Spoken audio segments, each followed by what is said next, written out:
Hi, welcome to my kitchen. I'm so glad you are with me today because today I am making homemade pizzas. One is a white pizza, which is done with a basil pesto and topped with burrata ricotta cheese and fresh spinach. The second one is with Fontina cheese and organic baby tomatoes. I'm going to take you through all of the steps and give you the secrets. Buy ready-made dough. Don't follow the instructions. Preheat your oven to 500 degrees and put a pan in before you start to do anything else. Put a baking sheet in. I'm not here by myself today because I have a guest star. And the guest star in my kitchen is my beautiful daughter Vera, who isn't a big fan of pizza, but she likes my pizza. And when she was home trying to duplicate one of my recipes, I got a text message which said, No. "Oh no, this is a disaster. It doesn't work. I don't know what you did. I don't know what you buy, but I can't make it work." So I brought her here today. She is a non-pizza making human. And even Vera's going to learn to make pizza. So let's recap just for a second. You've turned the oven on, right? It's set at 500 degrees, right? You've got the pan in there, right? Okay, good. The next part, we put some parchment paper on a large baking sheet. We take a small handful of any kind of flour, we sprinkle it on the sheet, and that's the surface on which we're going to roll out our dough. Then we open the dough and plop it down onto the sheet. Now the dough is going to be sticky. Expect it to be sticky. Dough is a live thing. And then you start to massage, stretch, roll, cajole, make love to, coax the dough into any shape you want. Now, I never try to get it perfectly rectangular, perfectly square, perfectly round. I don't want it to look perfect. Perfect, you go buy a frozen pizza. This is going to look homemade, what we will now call artisanal. You know, handmade, special, rustic. There you go, rustic. It's rustic. That's what we're going for. Now we've got our dough rolled out into a form or a shape that is acceptable. So we take a fork and we poke holes in the dough. And don't worry if your dough puffs up in the oven when you bake it. Even though you've poked the holes, you're going to have some puffing. Don't worry, we're going to fix the puffing when it comes out. Now we're going to go over to the oven and we're going to leave the dough on the parchment paper.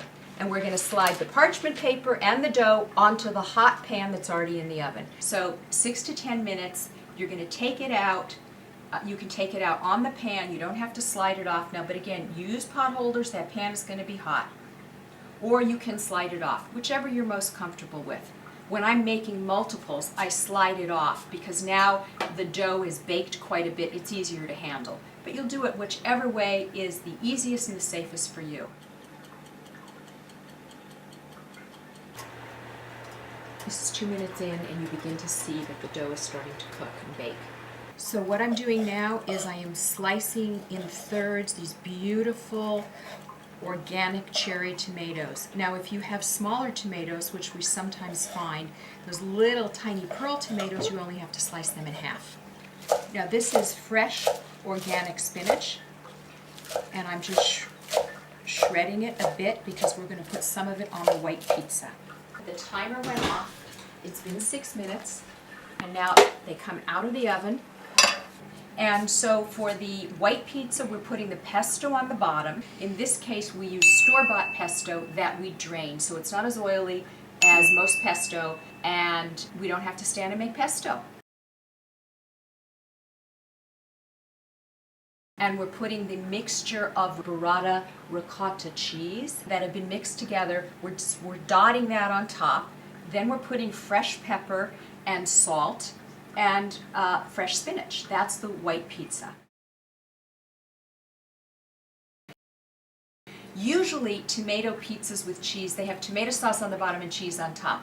In this pizza, we're doing the exact opposite. We have the cheese on the bottom, the tomatoes on top, with again some shredded basil. We're also going to drizzle a small bit of extra virgin olive oil. For this, you want really, really good olive oil. I love this particular one. It's estate bottled. It comes from California, and it's a terrific thing to buy at Costco. we are going to put some nice Himalayan salt all around it, especially on the crust. And then on top of this one, we're going to put a lot of fresh cracked pepper. Oops, okay. Just a tiny little bit of olive oil on the edges because you don't want your crust burning. Again, these are things that if you have stuff in your fridge, you can put these together at the last minute. So they go back into the oven for 7 to 10 minutes. When the cheese is melted and bubbling, you'll be able to watch it and see when it's done.